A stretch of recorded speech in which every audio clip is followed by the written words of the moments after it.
आणि आता सर्वसामान्यांसाठी महत्त्वाची बातमी। सोन्याच्या भावात गेल्या 2 दिवसात 4,000ची तर चांदीच्या दरात 6,000 रुपयांची घसरण झाली आहे। आज सराफा बाजार उघडता सोन्याचे भाव 2,000नी घसरलेत आणि 94,700 रुपयांवर स्थिरावलेत। तर सोन्याच्या पाठोपाठ चांदीचे भावही 94,700 रुपयांवर आलेत। तर गेल्या काही दिवसात आपण पाहतोय सोन्याचे दर जे आहेत त्याच्यात घसरण होतीये। याबाबत जळगाव सुवर्णनगरीमधून आढावा घेतलाय आमचे प्रतिनिधी मंगेश जोशी यांनी। भारत पाकिस्तान यांच्यातील वाढत्या तणावानंतर कुठेतरी दोन्ही देशांकडून जे आहे युद्धविरामाची घोषणा करण्यात आली आहे, तर दुसरीकडे अमेरिका व चीन यांच्यातील व्यापार कराराची देखील घोषणा करण्यात आलेली आहे आणि परिणामी या दोन्ही देशांमधील टेरिफ संघर्ष हा देखील निवडण्याची शक्यता आहे।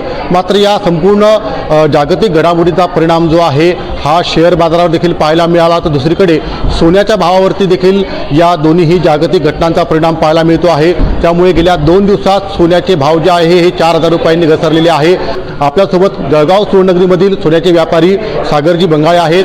तर ज्या पद्धतीने जागतिक घडामोडी सुरू आहे, एकीकडे भारत आणि पाकिस्तान यांच्यातील युद्धविरामाची घोषणा करण्यात आली आहे, दुसरीकडे अमेरिका चीन यांच्यातील खरं तर टेरिफबाबत आणि व्यापारबाबत जे आहे बैठका सुरू आहेत, याचाच परिणाम करता हा सोन्याच्या दरावर पाहायला मिळतोय। काय वाटतंय पुढील काळात कशा पद्धतीने सोन्यावर याचा परिणाम होईल? सर, खरी गोष्ट जर तुम्ही पाहिलं मागील 4 दिवसामध्ये जवळपास सोनं 4,000 रुपयाने कमी झालेलं आहे आणि सर तुम्ही पाहिलं आता इंडिया पाकिस्तानमध्ये सीजफायर झालेलं आहे आणि जे ट्रेड वॉर चालू होतं चायना आणि US मध्ये, ज्यामुळे इतकं सोन्याचं इन्क्रीमेंट झाली होती, ते कुठेतरीचं आता ॲग्रीमेंट चालू म्हणजे इन टॉक्स ॲग्रीमेंटसाठी, मग ते पण ट्रेड वॉर थांबून जाईल। आता त्याच्या परिणामामुळे सोनं थोडंसं घसरलेलं आहे आज 2,000 रुपयाने आज।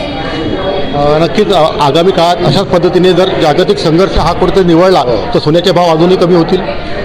सर, सोन्याचं सांगू शकत नाही। समजा तुम्ही ट्रेंड पाहिला तर असं वाटतं की सोनं कमी होऊ शकतं सर। भारतीय बाजारपेठेमध्ये खरंच आता ज्या पद्धतीने सोन्याचे भाव घसरल्याने कशा पद्धतीने ग्राहकांचा प्रतिसाद पाहायला मिळतोय? तर जसं लोकांना कळलं आहे तर गिरायकी फोन करताय आणि उत्सुकता दाखवत आहे की आम्ही घ्यायला येत आहे आज। नक्कीच आपण बघतोय की ज्या पद्धतीने खरं तर गेल्या 2 दिवसात सोन्याचे भाव हे 4,000 रुपयांनी घसरण झाल्यामुळे कुठेतरी ग्राहकांचा देखील मोठा प्रतिसाद जो आहे तो सराफा बाजारामध्ये पाहायला मिळतोय। आणि याच अनुषंगाने आपण जळगाव सुवर्णनगरीचा विचार केला तर खरं तर सराफा पतपेढ्यांमध्ये सोन्याच्या पतपेढ्यांमध्ये ग्राहकांची देखील गर्दी झाल्याचं पाहायला मिळते आहे।